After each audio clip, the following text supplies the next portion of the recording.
Le Real Madrid qui digère très mal la blessure de Kylian Mbappé. Apparemment, la blessure de Franco Mastantuono et de Kylian Mbappé ne sont pas graves. Kylian Mbappé apparemment jouera bel et bien contre Getafe. Ou encore Gonzalo Garcia qui s'illustre avec les U21 d'Espagne.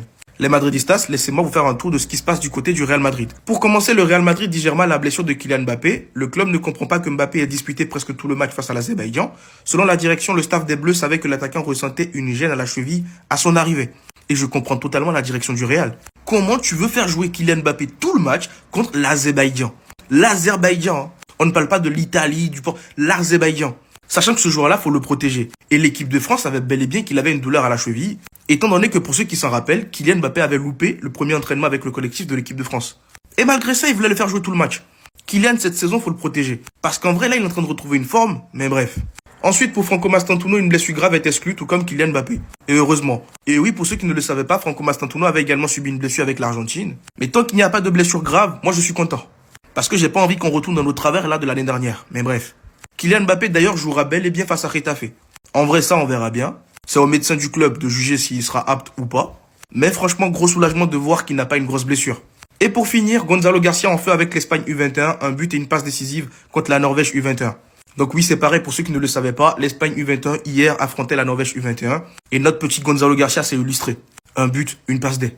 Et franchement, laissez-moi vous dire que Gonzalo Garcia, j'espère pour lui que dans le futur, il aura une chance avec l'équipe A de l'Espagne. Parce que lui là, c'est un profil qui pourra lui être vachement utile. Mais bref, dites-moi dans les commentaires ce que vous avez pensé des actus de ce matin. Et surtout pour ne rien louper, vous savez ce qu'il vous reste à faire, abonnez-vous.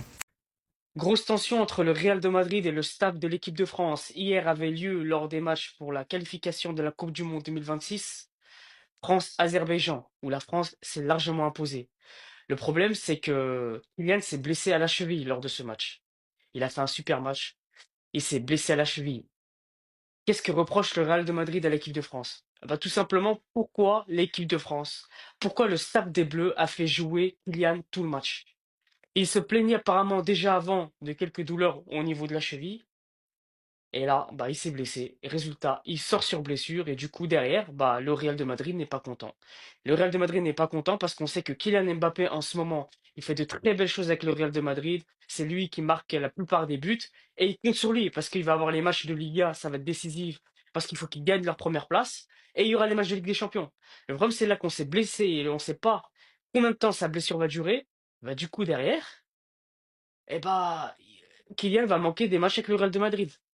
Avant de parler du match exceptionnel d'Mbappé, est-ce que je suis le seul à en vouloir à Didier Deschamps de ne pas l'avoir sorti? Comment tu m'expliques dans un match où tu joues seulement l'Azerbaïdjan, que tu gagnes déjà 1-0, qu'Mbappé a déjà marqué, que tu sais qu'ils n'auront aucune action, que le match il est plié même à 1-0, et bah t'attends la 80e qu'Mbappé se blesse pour le sortir alors que t'as des très bons attaquants sur le banc. Alors que tu sais qu'Mbappé était fragile, il était déjà sorti sur blessure avec le Real Madrid, il a pas fait tous les entraînements avec l'équipe de France, mais tu prends quand même ce risque. Son excuse c'est quoi en fin de match? Il a pris un coup à la cheville où il s'est blessé avec Madrid. La douleur diminue lorsqu'il se repose. En match, les contacts sont inévitables. Nous allons évaluer la situation. Mais c'est tout évalué. T'aurais dû le sortir avant qu'il se blesse. Surtout que son match, il était déjà fait. Il a fait un match exceptionnel et son but, il a quasiment dribblé toute l'équipe. Le défenseur le plus dur dans cette action, c'était Ekitike. C'est lui qui l'a le plus gêné limite. Il était même là à la passe. Son centre, il était magnifique pour trouver la tête de Rabiot. En tout cas, depuis le début de saison, Mbappé, il est juste exceptionnel. Mais regardez-moi ses stats, ses buts, ça fait mal à la tête. Il est décisif à tous les matchs. Et vraiment, Deschamps, on sait que ce soir, Mbappé, c'était le meilleur sur le terrain. C'est ton capitaine. Mais à un moment donné, dans un match comme ça, que tu sais qu'il est gagné d'avant, je me répète, même à 1-0, ils allaient rien faire.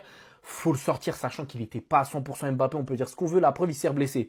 Bon, mes Madridistas, laissez-moi vous présenter l'actu du Real. On sait samedi matin, il y a des mauvaises nouvelles, côté Mercato aussi. C'est parti. Commençons avec des mauvaises nouvelles. Mbappé Mastantuono, il retourne à Madrid. Mbappé, c'est simple. Hier, on a vu, vers la 80e minute, il est sorti. Il a été touché à nouveau où il avait déjà mal. Donc, encore une fois, on nous prend des risques bêtement. Mastantuono, il est parti avec l'équipe nationale de l'Argentine. Il n'a même pas été dans la feuille de match hier. Pourquoi? Parce que sa gêne musculaire ne l'a pas permis de jouer. Donc, il est parti, il a voyagé pour rien. Donc là, les deux, ils retournent à Madrid. Regardons un peu la prestation de nos attaquants. Donc, Mbappé hier, c'était un but, une passe D. Vinicius, un but, une passe D. Rodrigo, doublé. Et on a Gonzalo aussi avec les U21. Il a marqué un but plus une passe décisive. Toujours côté attaque, le fils de Marcelo, déjà avec les U16 de l'Espagne, il est capitaine. En plus, il a un bon gabarit. Ce petit-là, on verra bien. Peut-être que dans quelques mois, dans quelques années, 1 an, 2 ans, on sait jamais. On va le suivre de près. Et Mercato, mais Madeleine, le départ de Rudiger, dans la logique des choses, l'année prochaine, ça y est, son contrat sera terminé. Donc, ils vont pas prolonger. Apparemment, une offre de l'Arabie Saoudite.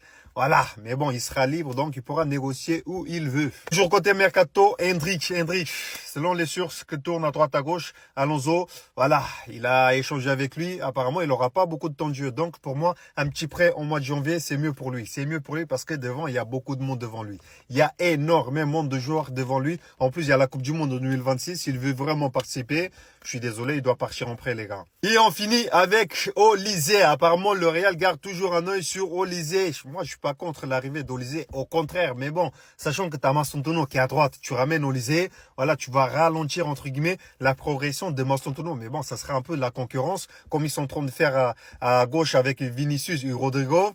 Mais on verra la saison de Mastontono. Pour moi, tout va dépendre de la saison de Mastontono. Voilà, mais Madridistas, quelques infos côté Real on ce samedi matin. Ça vient d'être confirmé, les gars. Et pour le coup, ça sent vraiment pas bon. Beaucoup l'ont pas vu. En plus, ça a été rapide, mais c'est après sa grosse performance que Mbappé a vraiment demandé le changement. Le problème n'est pas ici.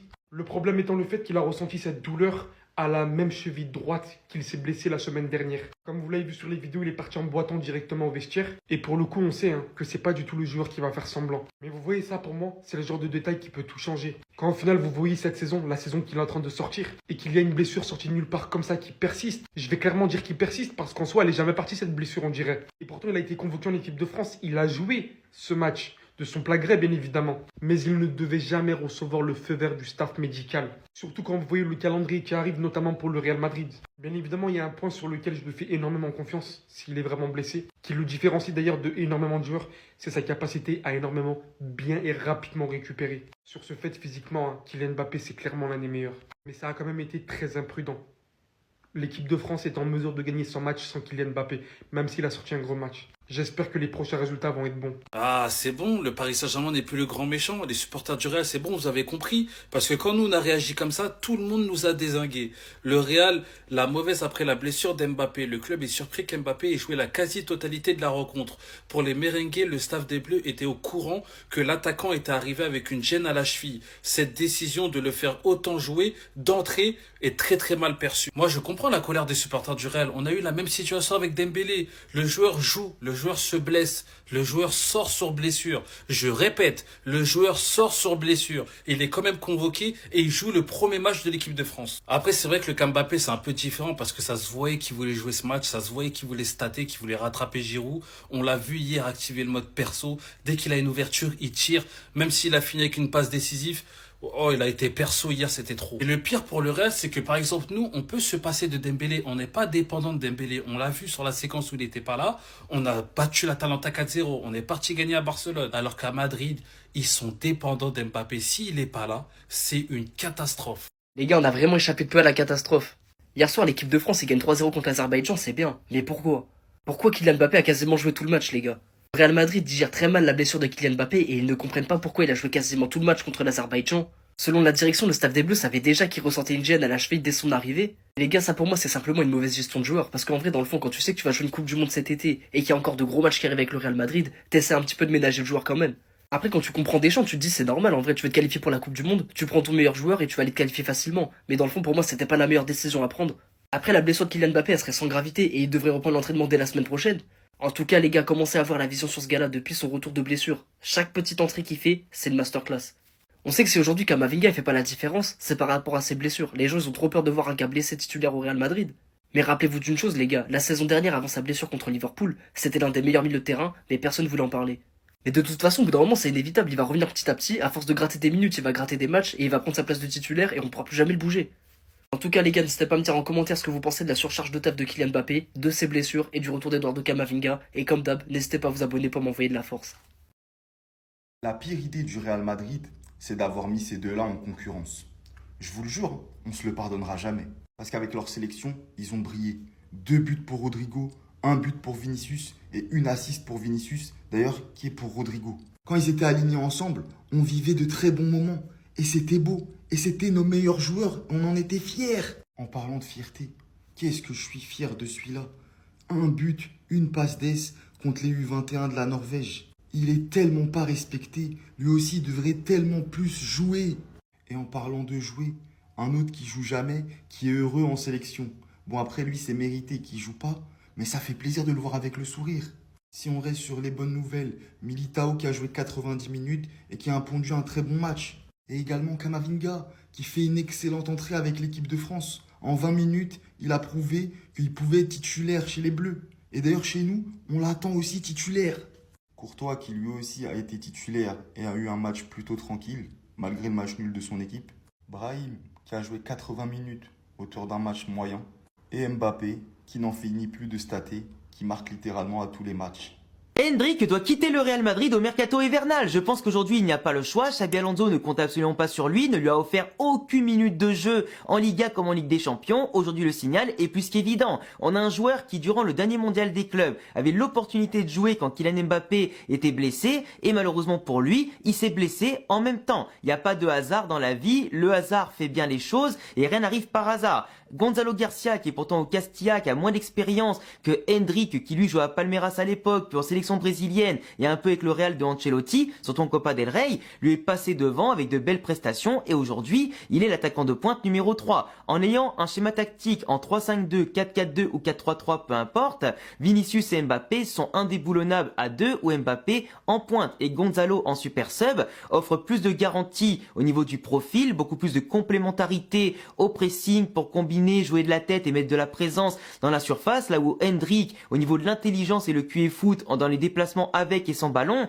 est beaucoup moins intéressant, impactant, diversifié et surtout beaucoup moins réaliste, avec des mauvais choix très souvent liés évidemment à son manque de confiance, temps de jeu et d'automatisme, mais en tout cas c'est un profil plus difficile à trouver, à combiner avec les autres et plus difficile de l'aider à le mettre en évidence. Et aujourd'hui il y a des clubs de Liga qui sont dessus, même si je lui recommanderais plutôt d'aller pourquoi pas dans le championnat portugais ou en Bundesliga, plus ouvert et peut-être plus facile pour ses qualités que la Serie A ou la Première Ligue qui sont beaucoup trop au-dessus pour ses qualités actuelles, et voir après plus tard s'il peut exploser et si le Real va le récupérer ou simplement le prêter avec des prêts payants ou le vendre au bout d'un moment pour récupérer un investissement qui était beaucoup trop lié à l'effet FOMO de trouver la nouvelle pépite brésilienne à la Neymar ou à la Ronaldo Nazario, plus que quelqu'un dont on avait vraiment besoin de base. S'il a perdu sa place avec le Brésil au vu de la Coupe du Monde 2026, donc un départ est simplement inéluctable. Dis-moi ce que t'en penses de Endrick au Real Madrid, si c'est un gâchis ou si vraiment il doit partir tout de suite pour rattraper tout ça, bien que sa carrière ne fait que commencer,